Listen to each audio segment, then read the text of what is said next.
I-review natin to. Mga brothers, ganda ng loob nito. Ito yung loob niya. Tapos ito. Yan siya yung ang ganda ng loob niya. At komportable kayo sa loob. Tapos is, yan, mas talagang gwapo. Lupit oh. May sasakyan ka na, may bahay ka pa. Yun.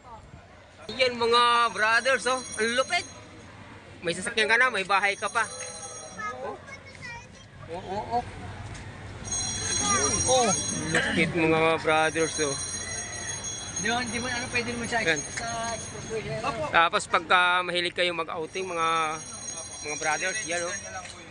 Tapos meron pa kayong magkakape-kape kayo, meron kayo diyan. At ito. Ito yung niya. Style niya sa labas. Yun mga brothers. Maganda talaga yung yung Toyota Hilux. Kaya yung tindig oh. Talaga namang pang malupitan oh. Kargado siya pero ganda ang tayo. Yan siya oh. Ikot ko natin mga brothers. Lupit itong Hilux ito oh. Ikutan natin. Yun.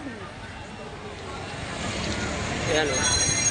Ang ganda mga brothers. Mga idol, yung gustong ganitong sit-up, yan, meron ditong si Busing. Sa inyo na po yan ha. Flyer sa inyo na po. Po, ito, pag halimbawa maliligo ka, yan po yung pinakang shower niya.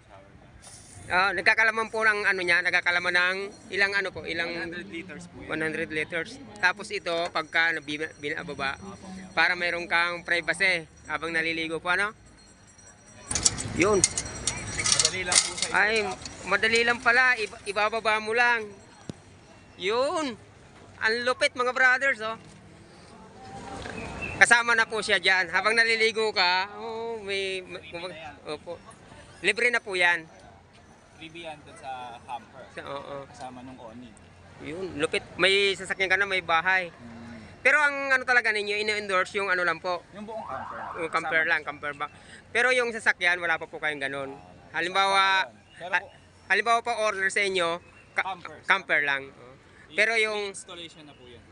Kahit Kahit pong sasakyan yan, meron kayong pick-up na Hilux, Raptor, Opo. kaya yung Tamaraw, meron po sila. May kakabit po ng ganyan. Kakabit po. Okay, ang ganda kasi may ka na, may sasakyan na, may bahay. Yung mga mahilig po sa mag-camping, po, maganda siya. Tapos yung loob po, yung itong itong, ang ganda ng pwede pang umakyat yan. Opo, pwede po. Sige po. Subukan natin mga brothers. Tayo, yes! Mahirap. Yan. 3 to 4 persons po kayang humiga dyan. Ito po ang loob ng camper van. Talaga ito may siya, may hugasan sa dito ng kamay. Tapos dito po sa baba. Ito pong babayan, lamesa po yan. Yun. Pero natatanggal siya, pwede siyang iduktong dyan para maging kama. Kama. Higaan din siya. Dami, tapos may mga pa siya. Yun. Aircon. Aircon. Ito po ang aircon niya. Buksan lang po ito. Yun. Yan po sa likod niyo. Meron din. Turn on niyo po. Yun. Aircon. Ang lakas ng aircon. Lamig. Mga brothers, oh. Ito po yung camper. Ito po yung nila. Promo to ngayon. Nagkakahalaga ng 850. Kasama na. Price niya 980 ngayon. Naka 850 lang Oh. po yan. Tapos yung tint niya, libre na po yan. Yun. Yan mga brothers. Patayin na natin. Tatakoy bababa. Yun. Ang ganda, ang ganda. Ayan po ang aircon niya, oh. Aircon niya. Tapos dito sa kabila, tubig. Tubig po ito, po? Apo, tubig. Ay, po, extra 21 liters lang po yan. Ang tubig niya nandun po sa ilalim. Bali ito, extra lang. Tubig niya nandun sa ilalim. Yun po mga brothers, yung mga gustong ibibigay ko na lang yung details tapos ilalagay ko sa comment section. At ito, free na lang daw po itong ganito. Awning po. Ano pong tawag? Awning. Awning, yun. Yan mga brothers, ang gwapo talaga. Wala kang masabi mga brothers, oh. Talagang lupit. Kung halimbawa po,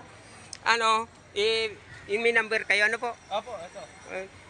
And for any questions po, inquiries, contact lang po kayo dito. Ayan mga brothers, ito yung nila, contact number kung gustong magpagawa. Kung may mga kayo bro, mga sasakyan na gusto nyong maging camper van na ganitong setup, yun po, ang ganda. Ganda talaga, lupit oh. kuha na natin sa malayo. Yun. Ang lupit yan, oh. Sa mga gustong magpagawa ng camper van. Halimbawa mayroon kayong sasakyan, yung ano lang, yung camper, ang gagawin nila. Naka-promo sila ngayon. Mga 850. yun. Maraming salamat at sana makabigta ka. Mga brothers, mga gusto, ayan, ang lupit talaga ng setup. Makakaligo na kung may kasama kayong pamilya, ay pang pamilya na. Yan, ganito na lang ang vlog natin mga brothers.